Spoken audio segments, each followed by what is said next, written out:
Oke, bismillahirrahmanirrahim. Assalamualaikum warahmatullahi wabarakatuh. Selamat bertemu, selamat berjumpa kembali adik-adik semua tercinta, tersayang. Sayang sekali sampai saat ini kita belum ditakdirkan untuk bisa bersua di alam lahir, tapi masih dalam suasana dunia ketiga, dunia maya. Mudah-mudahan wabah segera berakhir agar kita nanti bisa memulai rutinitas pembelajaran kita seperti waktu-waktu sebelumnya. Ini sudah lama ya, kita tidak bertemu di dalam kelas itu terhitung sejak mulai testing santri baru. Itu Maret loh, Maret, April, Mei, Juni, Juli, 5 bulan. Mudah-mudahan segera berakhir ya, tentunya Anda juga sudah rada-rada boring ada di rumah. Mudah-mudahan berkat doa semuanya, seluruh aktivitas wabah berakhir dan aktivitas kembali normal seperti biasa.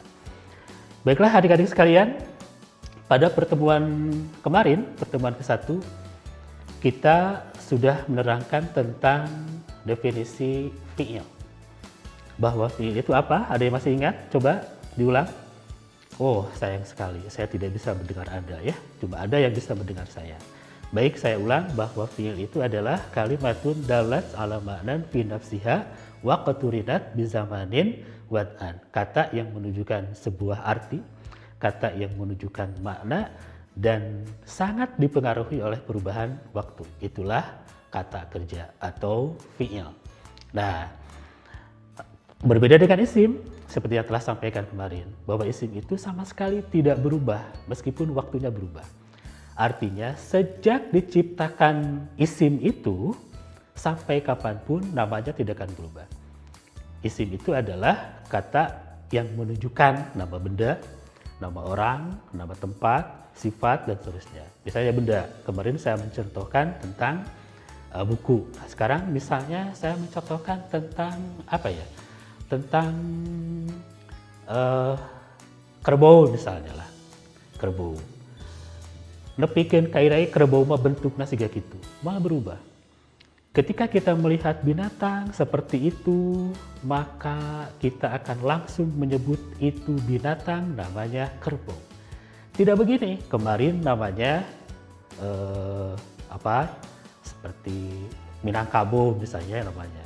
Hari ini namanya kerbau, besok namanya jadi kerling misalnya atau apa. Tidak mungkin yang namanya isim, yang namanya kata yang menunjukkan benda, maka sampai kapanpun akan tetap sama namanya seperti itu. Contoh lain, seperti saya sering ketemu dengan seorang santri alumni namanya Ikhlas. Bukan surat Al-Ikhlas, tapi namanya Ikhlas. Sejak dia dilahirkan oleh ibunya, sampai sekarang usianya sudah lebih dari 17 tahun, sudah lulus kuliah, namanya tetap Ikhlas. Nanti sudah tua Aki Ikhlas. Sudah meninggal pun namanya Ikhlas, cuma ada MB almarhum. Nah, itu namanya itu tidak akan berubah sampai kapanpun. Punya gelar Haji Ikhlas. Gitu kan? Doktor Ikhlas. Ikhlas MAG. Ikhlasnya itu tidak akan berubah. Itulah nama isim. Jadi sekali lagi, yang tidak akan berubah sampai kapanpun, tidak terpengaruh dengan perubahan waktu, itu namanya fa'al. Ketika orang tertawa, maka mimiknya seperti itu. Sampai kapanpun kalau mimiknya seperti itu, oh berarti dia sedang tertawa. Kalau ada mimik tertentu yang menggambarkan bahwa seseorang sedang bersedih, maka sampai kapanpun ketika ada mimik muka seperti itu, maka kita akan menyimpulkan bahwa orang itu sedang bersedih. Tidak akan berubah. Adakah orang yang tertawa tapi bersedih?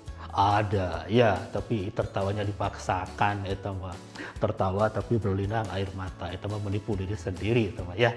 Nah, makanya yang namanya isim itu adalah tidak akan berubah meskipun waktunya berubah. Paham? Cukup sampai itu? Ada yang perlu diulang? Tidak ada. Kita lanjut. Kita masuk pada pembagian fiil.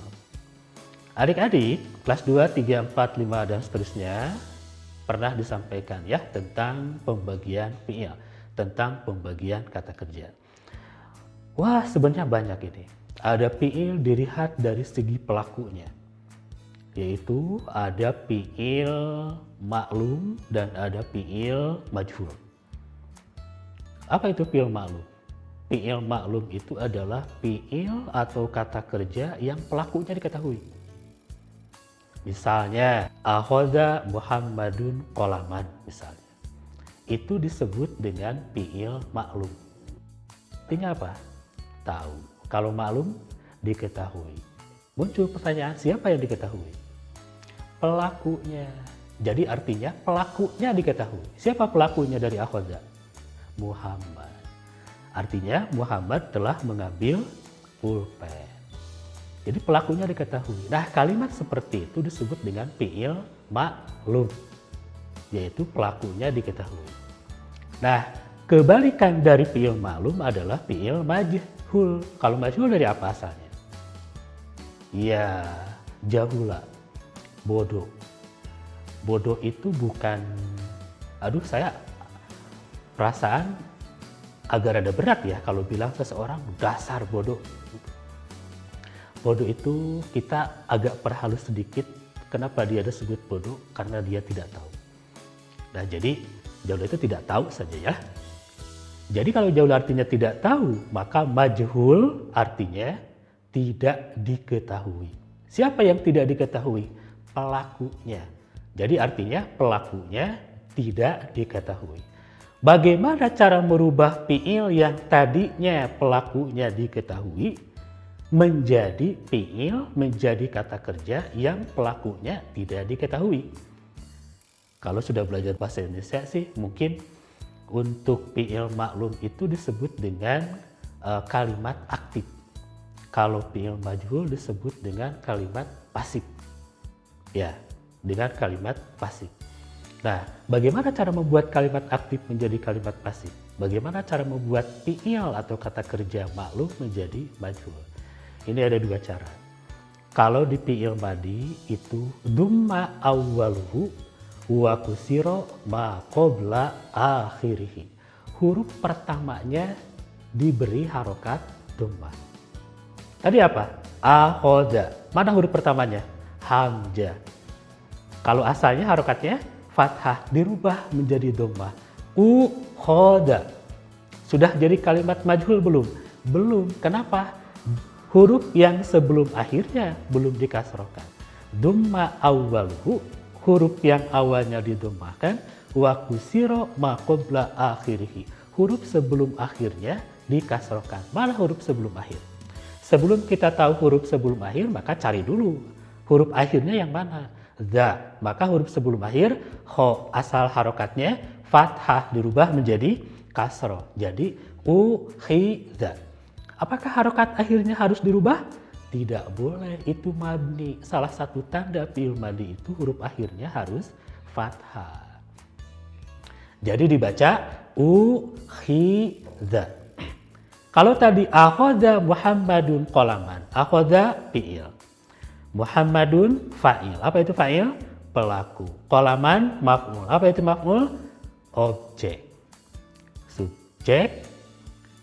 Subjeknya ada di tengah kalau di bahasa Indonesia karena ini masuk ke jumlahnya jumlah fi'liyah. Akhoda Muhammadun qalaman.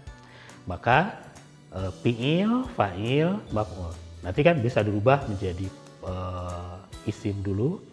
Jadi isim, kemudian fi'il, kemudian maf'ul. Bisa dirubah-rubah ya.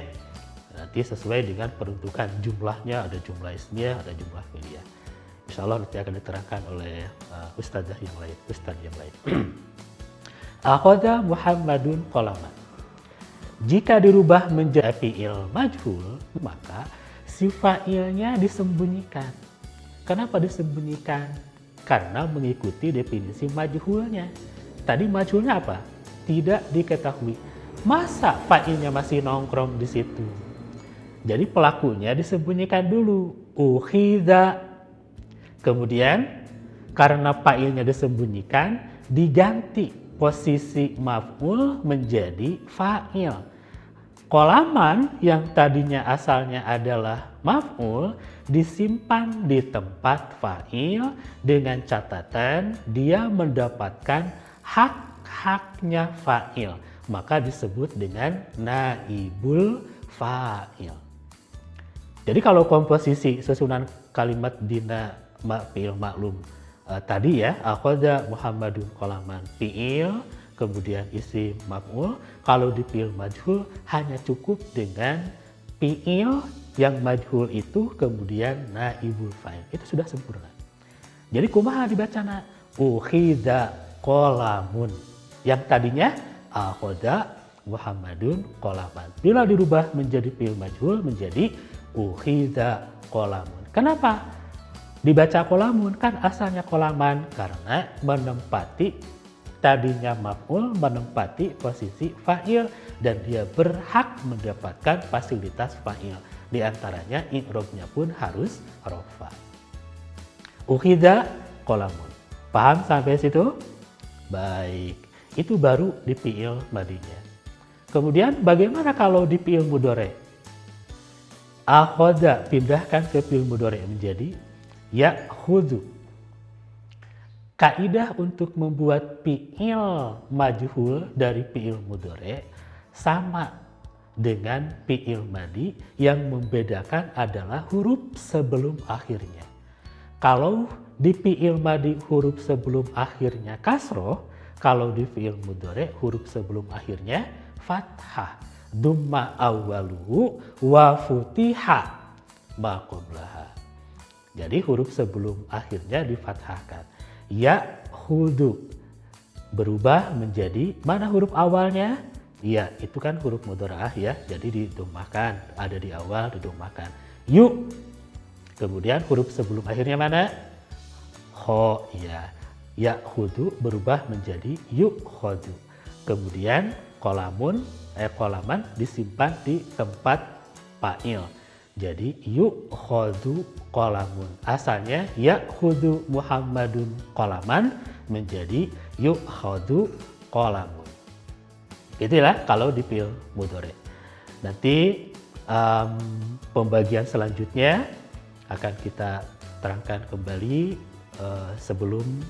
Sebelumnya mungkin kalian harus paham dulu tentang pembagian fi'il ini. Jadi sekali lagi fi'il ada fi'il ma'lum, ada fi'il majhul. Cara membuat fi'il ma'lum, kalau dari fi'il madi dumma awwaluhu wa kusiro ma qabla akhirih. Kalau di fi'il mudhari' dumma awwaluhu wa futiha ma qabla akhirih. Kemudian catatan yang kedua, fa'ilnya disembunyikan. Lalu dari mana, kata mana yang harus ditempatkan di posisi fa'il, itu tinggal mengambil dari maf'ul. Yang tadinya maf'ul disimpan di tempat fa'il dengan mendapatkan fasilitas i'rab fa'il, yaitu harus rafa. Akhadha Muhammadun qalaman menjadi ukhidha qalamun. Ya'khudhu Muhammadun qalaman menjadi yu'khadhu qalamun. Faham sampai situ? Terima kasih ya. Barangkali untuk sekedar pengenalan untuk kelas 1, nanti kalau ada pertanyaan bisa dikirim ke email saya. Yang nulisnya boleh adik kelas 1 sendiri, boleh kakaknya, boleh bapaknya, boleh emaknya, boleh kirim ke sini. Nanti kita akan jelaskan bersama. Terima kasih. Sekedar penjelasan singkat untuk pertemuan kali ini. Alhamdulillah. Assalamualaikum warahmatullahi wabarakatuh.